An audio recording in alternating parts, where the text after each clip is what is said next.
Welcome to the Epic Company Culture Podcast, where your host, Josh Sweeney, will give you, the business leaders, HR professionals, and company culture aficionados, the knowledge you need to take your company culture to the next level. Hello, my name is Josh Sweeney, and welcome to the Epic Company Culture Podcast. Before we get started, I would like to thank Prototype Prime for this amazing podcasting space. This is Season 3, all about employee retention and company culture, and I'm joined here by my co-host, Crystal Sweeney. Hello, everybody. Hello, welcome. So, today's topic is employee retention and engagement. So we have some stats for you today to kick this thing off with. 56% of employees are disengaged and 73% are actively seeking other employment. Now that's a pretty staggering and significant issue. Yeah, I think that shows in the 2-year average tenure that is out there right now. Yeah, so one of the things we noticed, I'm going to go back to EO, Entrepreneur Organization. I've been on the board for about 5 years, and what we noticed is we have forum, this kind of mastermind group that we're in, and we have events. And there's always been a strong correlation between the number of events people show up to in a given period of time and the retention of that member. So if they went to forum and they went to events, they generally stayed on as a member for a long period of time. And if they didn't show up for a lot of events, especially within a first few years, like the first year or two of their membership, that they would then fall out of the organization. And it seems like there's a lot of correlation there with employees, like the level of disengagement, how much they're seeking other options. What's causing some of these challenges? So I think a lot of it is just simply not interacting with your employees. You know, everybody's got their job and it's very heads down, and you do your job, and if you're not doing your job, then it shows, and we're going to say something to you. But if you're doing your job, then great, you're doing your job, and nobody's going to say anything to you. So, I think there are ways that we can engage our employees more to make them feel a little bit more part of the team, a little bit more, a little bit more sense of belonging to the organization. Yeah, creating that camaraderie and reason they need to show up, right? I mean, I don't feel like I need to show up to an office if nobody talks anyway. Yeah, right? It's almost like an accountability thing. I mean, I kind of look at it, like you said, with the EO organization.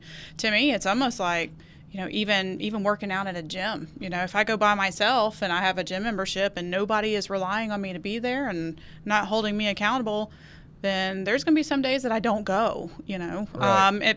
However, if I have, gone to a class, or if I've got a buddy that goes with me, I'm going to be more inclined to show up because I have somebody else that's engaging me while I'm working out, whether it's cheering me on or just, hey, are you coming type thing, so that's kind of another way that, just engagement alone just can keep people on track. Yeah, definitely. I know if I didn't show up for CrossFit class, sometimes I would get texts, if I skipped a day or two, all of a sudden I'd get a text harassing me like, where you been, man? Gotta go to the gym. You're slacking. So.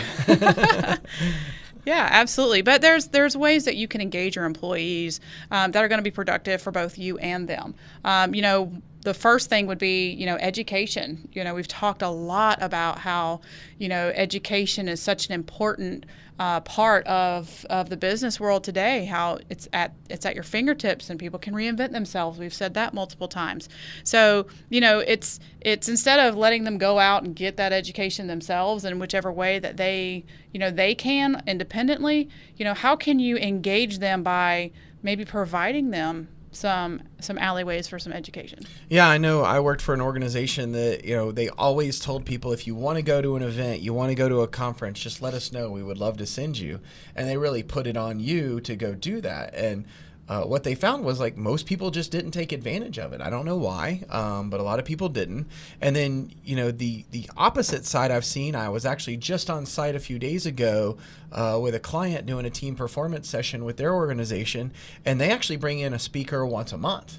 So every month they're bringing in a new speaker, somebody else to challenge the team or do some sort of new exercise, whatever it might be. So they're really bringing the education to them and becoming a leader. And it's that other kind of planned time off where not only is that person getting educated, they have this paid speaker that, would otherwise be very expensive if it was just for one person, but it's for a whole team, and they're able to progress in their career. God, and think about how motivating those speakers are. I mean, even if it's on a subject you may not necessarily care about when you go into that, you know, it's if you get any little nugget of motivation or you learn something, then it kind of, you know, brings more motivation and more just kind of revives you, and oh man, you know, I just learned something new today, and makes you more excited about going to the next event or going to the next motivational speaker or whatever they've got going on. Yeah, definitely. So what are some other ways that we're seeing engagement increase retention? Yeah, so feedback, you know, again, this is something that we've talked about a lot. It's providing the right amount of feedback that your employees need to make sure that they're going in the right direction. Yeah. You know, if you don't engage them, they may be working on a project by themselves, and they may be going way off into left field thinking that they're doing the right thing and that they're providing what you're looking for. And then when you guys meet at the end of the week or, you know, towards the end of the project, and you finally, you know, realize this is not at all what we were looking for, then that's a lot of wasted time, and that creates that whole level of doubt in that employee. Like, I missed the mark, I didn't hit it, you know, and that's something that's a little bit more discouraging, and that's definitely not going to benefit you in your retention strategy. Yeah, I know there's a lot of challenges with like the dynamic of, do you address the issue then, or do you wait? You know, there's a lot of managers. I know I've worked with a lot of managers which would dodge any conflict like the plague. And so you wouldn't find out that you were doing something wrong or incorrectly or anything until way after it was past due. And then it was like this major issue that something happened. And it was like, well, you know, nobody said anything, right? There wasn't a procedure, there wasn't a document, nobody said anything. You know, maybe you checked in multiple times and there was no transparency there. Right. And you know, that's something that just really can't go on with these newer generations coming in. It's immediate feedback, it's transparency, it's honesty, it's taken care of now, let's move on. And there's a lot of really good positives to that. It just can be challenging for anybody who sees that as a conflict situation. Oh yeah, absolutely. With that instant response and instant feedback that we get from our social media channels, you know, but basically if you're not engaging them at all, that would be like them going out to say Facebook and doing a post and nobody likes it. Nobody loves it. Nobody has a comment. And then, you know, just the feeling that can create to that person. So, you know, that's what they're looking for in the workplace. They need to know that they're doing something right and that they're going in the right direction. So I think that's very much an important employee engagement strategy. And along with that feedback, sometimes it helps if you put it, you know, make it visual. If it's in a chart, if it's on a whiteboard, if you have, you know, some way of keeping a bar graph or measuring their success or something like that, that makes it more concrete. It makes it more concrete with the team and with the employee that they're doing something right. So if there's any way that you can, you know, besides a pat on the back, you're doing great, put it somewhere. You know, I know a lot of people have done like the gong thing, you know, but if you can put it up on the wall and make it more visual, that makes it more of a reality. Yeah, definitely. And going to those visuals, I mean, you have things like behavior analytics, people analytics. We do, you know, a lot of deep benchmarking where we're really getting into the data of what makes people more engaged, less engaged. What do you need to do based on their personality? And, you know, there's lots of ways to visualize that information to really bring it home for the management team and understand, you know, what does this group look like? What do they need as a team? Yeah, absolutely. That was my next suggestion, is having that personality or assessment, or the people analytics that gives you those insights as to how a person communicates, how they operate. And if you study those then and try to figure out, you know, what's the best way to engage this person. If they're an introvert, you know, how can you reach them a little bit better? If they're very open and outspoken, you know, I'm sure there's a better way of engaging with that person.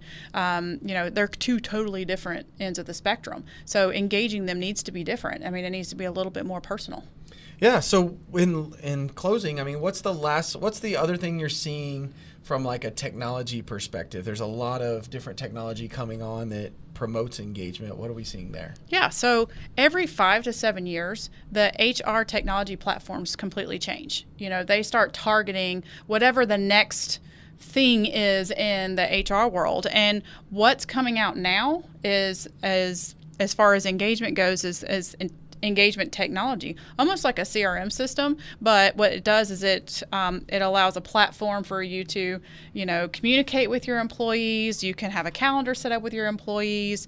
It just gives you various different ways of reaching them throughout the day to make sure that they're, you are engaging them and they can engage back. Yeah, and we're seeing a lot of those, all different directions around like point systems and recognition and call outs and different feedback loops. And when you get engaged, there's some gamification happening. Yeah. We're seeing some reward platforms where as you gain points for engagement, then there's rewards you can get. So all kinds of things around engagement, which hopefully leads to better employee retention. Yes, absolutely. Thank you. Awesome. Well, this has been a little bit about employee retention and engagement.